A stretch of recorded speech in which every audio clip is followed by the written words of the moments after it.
ഒരുപാട് പേര് ചോദിച്ചൊരു ടോപ്പിക്കാണ് ഇമിഗ്രേഷൻ വൈറ്റ് പേപ്പറും UK സ്റ്റുഡൻറ്റ് വിസയും. തീർച്ചയായിട്ടും നമ്മൾ ഇമിഗ്രേഷൻ വൈറ്റ് പേപ്പറിൻ്റെ വീഡിയോസ് ചെയ്തപ്പോൾ എല്ലാ താഴത്ത് കമൻറ്റ് വന്നത് ചേട്ടാ സ്റ്റുഡൻസിന് വേണ്ടിയുള്ള വീഡിയോ എന്നുള്ളതാണ്. ദേ പിടിച്ചോ സ്റ്റുഡൻസിന് വേണ്ടിയുള്ള വീഡിയോ. ഓക്കെ, സോ ആദ്യം പഠിക്കുകയാണെങ്കിൽ ചാനലിൽ ഇൻഫോർമേറ്റീവ് ആയിട്ടുള്ള എൻ്റർടൈനിങ് ആയിട്ടുള്ള കൊച്ചു യൂട്യൂബ് ചാനൽ സബ്സ്ക്രൈബ് ചെയ്യാൻ, നോട്ടിഫിക്കേഷൻ ബെല്ലൈക്കൻ എനേബിൾ ചെയ്യാം, ഷെയർ ചെയ്യാം നിങ്ങളുടെ സുഹൃത്തുക്കൾക്ക്. സോ ഫസ്റ്റ് ഓഫ് ഓൾ ഞാൻ ഈ ചോദ്യം നിങ്ങളുടെ അടുത്താണ് ചോദിക്കുന്നത്. ഇമിഗ്രേഷൻ വൈറ്റ് പേപ്പർ നിങ്ങളെല്ലാവരും കണ്ടതായിരിക്കും. എന്തൊക്കെ നിയമങ്ങളാണ് വരാൻ പോകുന്നത്, കാര്യങ്ങൾ എന്താണ്, ഇപ്പം ഇവിടെയുള്ള ആളുകളുടെ ഒരു അവസ്ഥയും അറ്റ്മോസ്ഫിയറും കാര്യങ്ങളും നിങ്ങൾ കമൻറ്റ് ചെയ്യുക. 2025-26 തൊട്ട് ഇനി UK സ്റ്റുഡൻസ് വരണോ വേണ്ടയോ എന്നുള്ളൊരു ചോദ്യചിഹ്നം ഓക്കെ നിങ്ങളുടെ കയ്യിലാണ്. ഓക്കെ, അപ്പോൾ എൻ്റെ കയ്യിൽ ഉള്ളൊരു ഉത്തരം എന്ന് വെച്ച് കഴിഞ്ഞാൽ ചിലരൊന്നും ഇനി UK വന്നിട്ട് ഒരു കാര്യവുമില്ല. ഓക്കെ, ഇനി UK വരണ്ട എന്നുള്ളത് തന്നെയാണ് എൻ്റെ ഒപ്പീനിയൻ. അതാരൊക്കെ എങ്ങനെയൊക്കെ എന്നുള്ളതാണ്.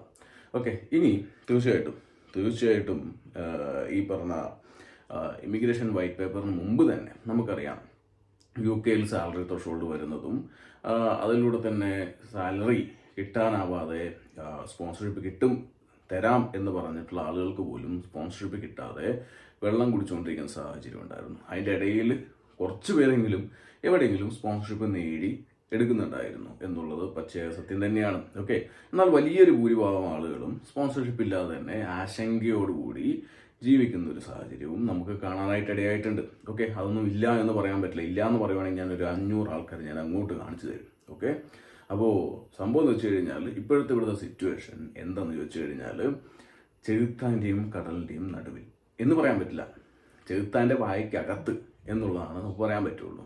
അതെ, UK നമ്മൾ മിനിമം UK വരണമെന്നുണ്ടെങ്കിൽ ഒരു ഏറ്റവും തട്ടിക്കൂട്ടി യൂണിവേഴ്സിറ്റി എടുക്കുകയാണെങ്കിൽ പോലും ഒരു 10-12 ലക്ഷം രൂപ 13 ലക്ഷം രൂപ നമ്മൾ ഇൻവെസ്റ്റ് ചെയ്യണം. പ്ലസ് ലിവിങ് എക്സ്പെൻസ് തൊട്ട് അങ്ങനെയുള്ള കുറേ ചിലവ് എന്തായാലും ഒരു 10-20-25 ലക്ഷം രൂപയുടെ അടുത്ത് നിങ്ങൾ കാണേണ്ടതായിട്ട് വരും. ഓക്കെ, ഇത്രയും ഇൻവെസ്റ്റ് ചെയ്തിട്ട് മുന്നു വന്നവർക്ക് കഴിഞ്ഞ ദിവസം കൊടുത്ത പണി നിങ്ങൾ കണ്ടു എന്ന് വിചാരിക്കുന്നു. ഇമിഗ്രേഷൻ വൈറ്റ് പേപ്പർ എന്നുള്ള രീതിയിൽ. ഓക്കെ, അതിൽ ഒന്നാമത്തെ പണി എന്ന് വെച്ച് കഴിഞ്ഞാൽ അന്ന് 2020 തൊട്ട് UK വന്നവർ ഇവിടെ വന്നൊരു വർക്ക് വിസയൊക്കെ കിട്ടി, KR വിസ എടുത്തു, ഇനിയിപ്പോൾ മറ്റേതെങ്കിലും വിസയും കിട്ടിയെന്ന് വിചാരിക്കാം. ഓക്കെ, ഇപ്പോൾ പലരും പറയുന്നുണ്ട് IT നേഴ്സും അവർക്കൊന്നും ബാധകമല്ല എന്ന് പറയുന്ന ആളുകൾ എവിടെയാണ് ഗവൺമെൻറ്റിൻ്റെ ഇമിഗ്രേഷൻ വൈറ്റ് പേപ്പറിനകത്ത് IT-ക്കാരെയും നേഴ്സുമാരെയും ബാധകമല്ല എന്ന് പറഞ്ഞിരിക്കുന്നത്?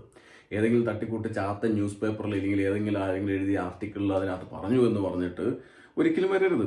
അത് ഗവൺമെൻറ്റിൻ്റെ ഒരു വിശദീകരണത്തിനകത്തും അങ്ങനെ ആരെയും ഈ പറഞ്ഞ 10 years PR റൂളിനകത്തുനിന്ന് ഒഴിവാക്കിയിട്ടില്ല എന്നുള്ള കാര്യം മനസ്സിലാക്കാം. ഓക്കെ, അത് ചിലർ ആവശ്യപൂർവ്വം തെറ്റിദ്ധരിക്കുന്നതാണ്, ഇല്ലെങ്കിൽ ആവശ്യത്തിനും മറക്കുന്നതാണ്. അങ്ങനെ മറക്കുവാണെങ്കിൽ എന്താ പ്രശ്നം എന്ന് വെച്ച് കഴിഞ്ഞാൽ നമ്മൾ ഭൂലോക മണ്ടന്മാരും വിഡ്ഢിമാരാവും. കാര്യം എന്താണെന്ന് വെച്ച് കഴിഞ്ഞാൽ നമ്മൾ മിണ്ടാതെ കിടന്നുറങ്ങും, നമുക്കത് ബാധകമല്ലല്ലോ എന്ന് പറഞ്ഞിട്ട്. പക്ഷേ ഇതിൻ്റെ ഇടയിൽ ഗവൺമെൻറ് ഒരു പബ്ലിക് കൺസൾട്ടേഷൻ വിടും.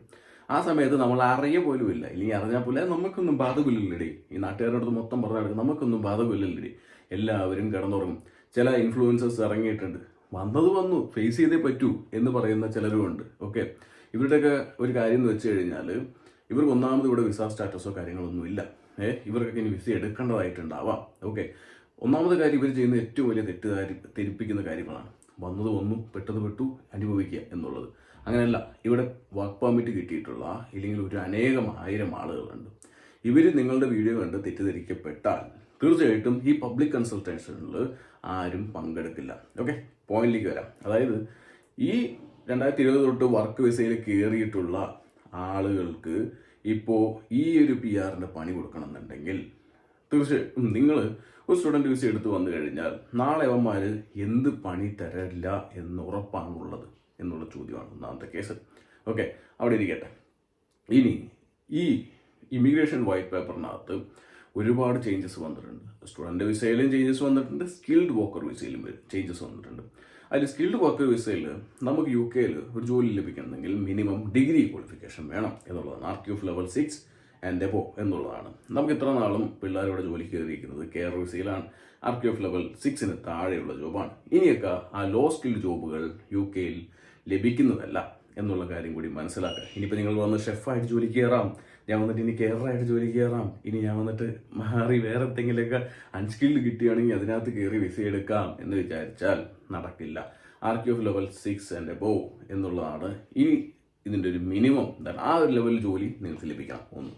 പിന്നെ രണ്ടാമത്തെ ഒരു കാര്യം എന്ന് വെച്ച് കഴിഞ്ഞാൽ ഈ സാലറി ത്രഷോൾഡ് വീണ്ടും ഉയർത്തുന്നു എന്ന് അതിനകത്ത് തന്നെ വെണ്ടയ്ക്കാക്ഷരത്തിൽ തന്നെ എഴുതി വെച്ചിട്ടുണ്ട്. അതായത് സ്കിൽ ത്രഷോൾഡും സാലറി ത്രഷോൾഡും ഒരുമിച്ച് ഉയർത്താൻ പോകുന്നു എന്നുള്ളതാണ്.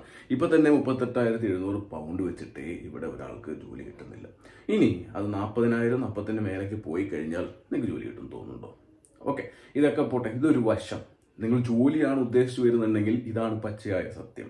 5 years 10 yearsലേക്കാണ് PR ആയി മാറുന്നത്. ഇവിടെ സെറ്റിൽ ചെയ്യാമെന്ന് വരുന്നവർക്ക് ഇപ്പോൾ സ്റ്റുഡൻറ്റ് വിസയിൽ ഇൻവെസ്റ്റ് ചെയ്യുന്നത് ഏറ്റവും വലിയ വിഡ്ഢിത്തരമാണെന്ന് പറയാം. ഓക്കെ, ഇനി കുഴപ്പമില്ല. ഇനി നമുക്ക് സ്റ്റുഡൻറ്റ് വിസ പീരീഡിനകത്ത് സ്റ്റുഡൻറ്റ് വിസ നോക്കുന്ന ഒരു കാഴ്ചപ്പാടുണ്ട്. ചിലരെ നോക്കുന്നത്, അല്ലാതെ ചിലർ നോക്കിക്കാണുന്നത് സ്റ്റുഡൻറ്റ് വിസയും. അതായത് വരണം, കൺട്രി എക്സ്പ്ലോർ ചെയ്യണം, പഠിക്കണം, നിങ്ങളുടെ ഫ്രണ്ട്സൊക്കെ ഇവിടെ ഉണ്ടാവും, അവരുമായിട്ടൊന്ന് ചിൽ ഔട്ട് ചെയ്യണം, ഒരു 2 വർഷം പഠിക്കുക, ഒരു 1.5 വർഷം PSW, ഓക്കെ, 8 months PSW ഉണ്ട്. അതിനകത്ത് ഇവിടെ നിൽക്കുക, ഇവിടെയൊക്കെ എക്സ്പ്ലോർ ചെയ്യുക, യൂറോപ്പൊക്കെ എക്സ്പ്ലോർ ചെയ്യുക, അടിച്ചു പൊളിക്കുക. മെയിൻ ഫോക്കസ് സ്റ്റഡീസ് ആണെന്നുണ്ടെങ്കിൽ ഡെഫിനറ്റ്ലി UK നിങ്ങൾക്ക് വരാം. ഓക്കെ, ഇനിയും വരാം. ഓക്കെ, UK ഇപ്പോഴും ഒന്ന് പറയാനുള്ളത് വെച്ച് കഴിഞ്ഞാൽ ലോകത്തിൽ തന്നെ ഏറ്റവും ഇമിഗ്രേഷൻ ഫ്രണ്ട്ലി ആയിട്ടുള്ളൊരു കൺട്രി ആയിരുന്നു. പക്ഷെ ഇപ്പോൾ കുറച്ചും കൂടി ടൈറ്റ് ആക്കിയിട്ടുണ്ട്. എന്നാൽ ഇവർ പറഞ്ഞിട്ടുള്ള കാര്യം എന്ന് വെച്ച് കഴിഞ്ഞാൽ സ്റ്റുഡൻസ് മുന്നൊക്കെ 42-45 ബില്യൺ പൗണ്ട്സ് UK കൊണ്ടുവന്നു. എന്നാൽ ഈ 2023-24 കാലഘട്ടങ്ങളിൽ വെറും 12 ബില്യൺ പൗണ്ടാണ് കൊണ്ടുവന്നിരിക്കുന്നത്. കാരണം ഇവരുടെ നിയമങ്ങൾ വന്നപ്പോൾ ഒരുപാട് പേര് ഇങ്ങോട്ട് വരാതായി. ഓക്കെ, അതിനുശേഷം ഈ 12 ബില്യൺ പൗണ്ടാണ് കോൺട്രിബ്യൂട്ട് ചെയ്തത്. അതുകൊണ്ട് തന്നെ സ്റ്റുഡൻസിനെ ഒഴിവാക്കാൻ പാടില്ല. പക്ഷേ അവിടെ വീണ്ടും നിയമങ്ങൾ കടുപ്പിക്കുന്നു. അതായത് തട്ടിക്കൂട്ട് യൂണിവേഴ്സിറ്റിയിൽ വരൽ ഇനി പോസിബിൾ വരാൻ പറ്റും. പക്ഷേ യൂണിവേഴ്സിറ്റിയുടെ ലൈസൻസ്, സ്പോൺസർഷിപ്പ് എപ്പോൾ വേണമെങ്കിൽ ക്യാൻസൽ ആവാം. ഒരു പുതിയ മെട്രിക്സും പുതിയ ആക്സസിങ് സിസ്റ്റവും അവിടെ ഗവൺമെൻറ് ഇൻട്രൊഡ്യൂസ് ചെയ്തിട്ടുണ്ട്. സോ അതുകൊണ്ട് തന്നെ യൂണിവേഴ്സിറ്റിയുടെ സ്റ്റാൻഡേർഡ് എവരി 6 months ഇങ്ങനെ ചെക്ക് ചെയ്തുകൊണ്ടിരിക്കും. അത് സ്റ്റാൻഡേർഡ് ഇല്ലെങ്കിൽ തീർച്ചയായിട്ടും നിങ്ങളുടെ ആ യൂണിവേഴ്സിറ്റിയുടെ സ്പോൺസർഷിപ്പ് പോവും. അതുപോലെ പക്ഷേ നിങ്ങളെ എഫക്റ്റ് ചെയ്യാനും സാധ്യതയുണ്ട് എന്നുള്ളതും കൂടിയാണ്. ഓക്കെ, ഇനി കുറച്ച് നല്ല യൂണിവേഴ്സിറ്റീസ് പഠിക്കാൻ വന്നു വെച്ച് കഴിഞ്ഞാൽ 10-25-26 ലക്ഷം രൂപ ഇൻവെസ്റ്റ് ചെയ്യുക സ്റ്റഡീസിന്. എന്നിട്ട് പഠിക്കുക, നല്ലൊരു ഡിഗ്രി നേടുക, മടങ്ങി ചെല്ലുക. ഇങ്ങനെയാണെങ്കിൽ ധൈര്യമായിട്ട് പോരുക.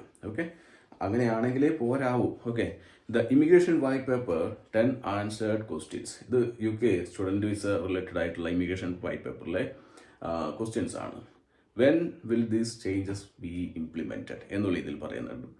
ഈ ചേഞ്ചസ് ഇംപ്ലിമെൻറ്റ് ചെയ്യാൻ ഓക്കെ ഏകദേശം അതായത് 18 months PSW ഉൾപ്പെടെ ഈ ഒരു ഇംപ്ലിമെൻറ്റ് ചെയ്യാനായിട്ട് ഒരുപാട് ടൈം മേടിക്കും. കഴിഞ്ഞ ദിവസം പറഞ്ഞിട്ടുണ്ടായിരുന്നു 5 steps ആണ്. ഓക്കെ, ഇതിനകത്ത് ഇമ്മീഡിയറ്റ് ആയിട്ട് വരാൻ പോകുന്ന നിയമങ്ങൾ എന്ന് പറഞ്ഞു കഴിഞ്ഞാൽ സ്റ്റുഡൻറ്റ് വിസ, അഡൽട്ട് കെയറേഴ്സിന് റിക്രൂട്ട് ചെയ്യുക, ഓവർസീസ് എന്നത് ബാൻ ചെയ്യുക, ഇംഗ്ലീഷ് ലാംഗ്വേജിന് റിക്വയർമെൻറ്റ് കൊണ്ടുവരിക, സ്കിൽഡ് ത്രഷോൾഡ് ഇൻക്രീസ് ചെയ്യുക. ഈ കാര്യങ്ങളൊക്കെ വളരെ ഫാസ്റ്റായിട്ട് ഇൻട്രൊഡ്യൂസ് ചെയ്യുന്ന നിയമങ്ങളാണ്. ഓക്കെ, സോ ഇത് എപ്പോൾ വരും എന്ന് പറയാൻ പറ്റില്ല. ചിലപ്പോൾ പബ്ലിക് കൺസൾട്ടേഷൻ ഇട്ട് അത് നമ്മുടെ എന്താ പറയുക 2 പാർലമെൻറ്റിൽ പാസ്സാക്കും. അതിനുശേഷം അത് പെട്ടെന്ന് നിലവിൽ വരാം. PR നിയമമായിരിക്കും കുറച്ചും കൂടി അവർ വ്യാപ്തിയിൽ ഇരുന്ന് ചിന്തിച്ച് അതിനുശേഷം മാത്രം കൊണ്ടുവരുന്നത്. Okay, what will be propose levy on international income by used for എന്നുള്ളതാണ്. ഒരു 6% ലെവി എഡ്യൂക്കേഷൻ സെക്ടറിലേക്ക് ആഡ് ചെയ്തിട്ടുണ്ട്. അത് നമ്മളെ എഫക്റ്റ് ചെയ്യുന്നത് എങ്ങനെയെന്ന് വെച്ച് കഴിഞ്ഞാൽ ഇനി അത് UK ഫീസിൻ്റെ രൂപത്തിലായിരിക്കും. അത് യൂണിവേഴ്സിറ്റിക്ക് മേലെ ചുമത്തുന്ന ലെവി നമുക്ക് എന്ത് ചെയ്യാൻ പറ്റുമെന്ന് വെച്ച് കഴിഞ്ഞാൽ യൂണിവേഴ്സിറ്റിക്കാർ അവരെന്തായാലും അതെടുക്കാൻ പോകുന്നില്ല. ഒന്നാമതേ ഭാഗങ്ങളും ഇപ്പോൾ പട്ടിണിയിലും പരിവട്ടത്തിലുമാണ്. അപ്പോൾ അത് നിങ്ങളുടെ തലയ്ക്ക് തന്നെയാണ് ഇടാൻ പോകുന്നത്. അതും കൂടി ചേർത്തിട്ടായിരിക്കും പൈസ മേടിക്കാൻ പോകുന്നത്. ഓക്കെ, സോ അതുകൊണ്ട് തന്നെ ഇതൊക്കെ കൂട്ടുന്നതുകൊണ്ട് കുറേ സ്റ്റുഡൻസ് ഇങ്ങോട്ട് വരില്ല. പിന്നെ how many universities would already be in red strict BCA compliance. അതായത് BCA കംപ്ലൈൻസ് എന്ന് വെച്ച് കഴിഞ്ഞാൽ ബേസിക് കംപ്ലയൻസ് അസസ്മെൻറ്റ്. ഇതാണ് ഞാൻ പുതിയ പറഞ്ഞ മെട്രിക്സിൻ്റെ കേസ് പറഞ്ഞത്. ഓക്കെ, സോ ഈ sponsor must maintain A course enrolment rate of at least 95% and a course completion rate of 90% in order to pass the complaints threshold. അതായത് 95% എൻറോൾമെൻ്റ് ഉണ്ടെങ്കിൽ അതിൽ 90% പാസ് റേറ്റ് ഉണ്ടായിരിക്കണം. സോ അങ്ങനെ അല്ലാത്ത യൂണിവേഴ്സിറ്റികളെല്ലാം പോവും എന്നുള്ളതാണ് കേട്ടോ. സോ അത് മാത്രമല്ല, അത് കുറേയധികം യൂണിവേഴ്സിറ്റികളുണ്ട്. അത് നമ്മൾ പിന്നെ ഒരു ടോപ്പിക്കിനകത്ത് നിങ്ങൾക്ക് ആവശ്യമാണെങ്കിൽ നമുക്ക് കൊടുക്കാം. ഓക്കെ, അതുമാത്രമല്ല 43% യൂണിവേഴ്സിറ്റികൾ ഇപ്പം തന്നെ പൊളിയാറായിട്ട് നിൽക്കുന്ന ഒരു സാഹചര്യമാണുള്ളത്. ഓക്കെ, അതിനകത്ത് ഇനിയിപ്പം കൂടുതലായിട്ട് UK സ്റ്റുഡൻറ്റ് വിസയിൽ വരാൻ പോകുന്നത് വെച്ച് കഴിഞ്ഞാൽ 18 മന്ത് ഗ്രാജുവേറ്റ് റൂട്ടും അതിനകത്ത് വീണ്ടും 12,000 സ്റ്റുഡൻസ് കുറയും എന്നുള്ള കണക്കുകളാണ് പുറത്തു വരുന്നത്. ഇൻ്റർനാഷണൽ ഇൻകം ലെവി അതിനകത്തും വീണ്ടും ഒരുപാട് സ്റ്റുഡൻസ് കുറയും. പിന്നെ സ്ട്രിക്റ്റർ BCA റിക്വയർമെൻറ്റ് വരുമ്പോൾ വീണ്ടും 12,000, വീണ്ടും ഒരു 30,000 മേലെ സ്റ്റുഡൻസ് UK വരുന്നത് കുറയും എന്ന് തന്നെയാണ് കേട്ടോ പറയുന്നത്. അപ്പോൾ വീണ്ടും സ്റ്റുഡൻറ്റ് വിസയിൽ വലിയ ഇടിവ് വരാനുള്ള സാധ്യതകളുണ്ട്. കാരണം വേറൊന്നുമല്ല, ഇവർക്ക് നമ്മളെ വേണ്ട. ഓക്കെ, അത്രയും മനസ്സിലാക്കുക. കാരണം ഇവരില്ലെങ്കിൽ എങ്ങനെ ജീവിക്കും എന്ന് പറഞ്ഞു കഴിഞ്ഞാൽ അപ്പുറത്ത് അവർ യൂറോപ്പുമായിട്ട് കൂട്ടുകൂടിയിട്ടുണ്ട്. ഇതൊക്കെ ഞാൻ ഏകദേശം വർഷങ്ങൾ മുമ്പ് ലേബറിൻ്റെ മാനിഫെസ്റ്റോ പുറത്തുവിട്ട സമയത്ത് പറഞ്ഞിട്ടുണ്ടായിരുന്നു. നമ്പരുതേ ആ കൺസർവേറ്റീവ് പാർട്ടിക്ക് വോട്ട് ചെയ്യ് എന്ന് പറഞ്ഞിട്ടുണ്ടായിരുന്നു. നമ്മൾ ഇൻ്റർനാഷണൽ സ്റ്റുഡൻസിനും ഇവിടെയുള്ള എല്ലാവർക്കും തന്നെ വോട്ട് ചെയ്യാനുള്ള റൈറ്റ്സ് ഉണ്ടായിരുന്നു. എന്നാൽ കുറേ കഴുതകൾ കൊണ്ടുപോയി വോട്ട് ചെയ്തു. പിന്നെ കുറേ കഴുതകൾ ഇത് അറിഞ്ഞിട്ട് പോലുമില്ല, വോട്ടിൻ്റെ വീഡിയോ ചെയ്യുമ്പോൾ സ്കിപ്പ് ചെയ്ത് പോകുന്ന ചില ആളുകളുണ്ട്. അനുഭവിക്കുക എന്ന് തന്നെ പറയാനുള്ളൂ. അത് ഏത് റൂള് വന്നു കഴിഞ്ഞാലും നിങ്ങളും ഉത്തരവാദികളാണ്. കാരണം നിങ്ങൾ നമ്മുടെ അടുത്ത് പറഞ്ഞായിരുന്നു വോട്ട് ചെയ്യാൻ, കൺസർവേറ്റീവ് പാർട്ടി വോട്ട് ചെയ്യാൻ പറഞ്ഞിട്ടുണ്ടായിരുന്നു. കാരണം എന്ന് വെച്ചാൽ വേറൊന്നുകൊണ്ടല്ല, അവർ ഓൾറെഡി സ്ട്രിക്റ്റ് നിയമങ്ങൾ കൊണ്ടുവന്നിട്ടുണ്ടായിരുന്നു. അതുകൊണ്ട് തന്നെ പുതിയ നിയമം അവർ കൊണ്ടുവരാനുള്ള സാധ്യതകൾ ഒരു 10%, 15% ഉണ്ടായിരുന്നുള്ളൂ എന്നുള്ള കാര്യം കൂടി ഞാൻ പറഞ്ഞിട്ടുണ്ടായിരുന്നു. ആര് കേൾക്കാൻ എന്തായാലും കൊള്ളാം. വന്നു, കിട്ടി, മേടിച്ചു. ഓക്കെ, അത്രയേ ഉള്ളൂ. അപ്പോൾ ഇൻ്റർനാഷണൽ സ്റ്റുഡൻസിൻ്റെ കേസിൽ UK ഇനി വരണോ വേണ്ടയോ എന്നുള്ള ചോദ്യം നിങ്ങൾക്ക് ഞാൻ വിട്ടു തരുന്നു. തീർച്ചയായിട്ടും ഇനി ആ കോഴ്സ് എടുത്തു കഴിഞ്ഞാൽ, ഈ കോഴ്സ് എടുത്തു കഴിഞ്ഞാൽ, ഇനി ആ കോഴ്സ് എടുത്തു കഴിഞ്ഞാൽ എങ്ങനെയുണ്ട് ചോദിച്ചു കഴിഞ്ഞാൽ, ഏത് കോഴ്സ് എടുത്തു കഴിഞ്ഞാൽ PR കിട്ടണമെങ്കിൽ 5 to 10 years ആവും. പിന്നെ ജോലി കിട്ടുക എന്നുള്ളതിൽ തീർച്ചയായിട്ടും ഇപ്പോൾ ഉള്ള സാലറി ത്രെഷോൾഡ് എങ്ങനെയാണ് വരാൻ പോവുക എന്നുള്ളതിൽ ഡിപ്പെൻഡ് ചെയ്തിരിക്കും.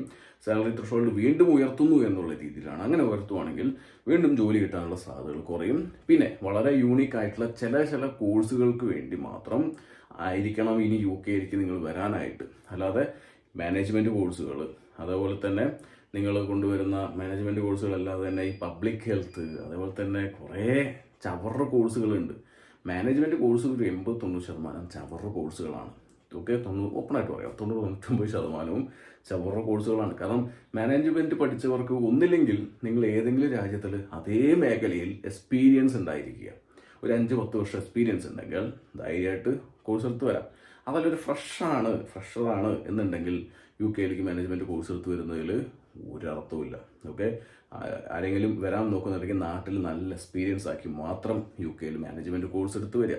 പിന്നെ കുറച്ച് ടെക്നിക്കൽ കോഴ്സുകൾ എടുത്തിട്ട് വരിക. IT ഞാനിപ്പോൾ സാഹചര്യത്തിൽ ഭയങ്കര റെക്കമെൻഡ് ചെയ്യാത്തൊരു കോഴ്സാണ്. കാരണം വെച്ച് വേറെ കൊണ്ടല്ല, ഇപ്പോൾ IT കോഴ്സുകൾ നമുക്കറിയാം UK ഈ പറഞ്ഞ പുതിയ, അതായത് ഈ സ്കിൽഡ് വർക്ക് വിസയുടെ കൂടുതൽ സ്റ്റേറ്റ്മെൻറ്റ് ഓഫ് ചേഞ്ചസ് വരുമ്പോൾ ചില ജോബുകളിലെ മൈഗ്രേഷൻ അഡ്വൈസറി കമ്മിറ്റി അതെടുത്ത് തൂക്കിക്കളയാനുള്ള വലിയ സാധ്യതയുണ്ട്. അതുപോലെ ഇമിഗ്രേഷൻ സാലറി ലിസ്റ്റ് അബോളിഷ് ചെയ്യുകയാണ്.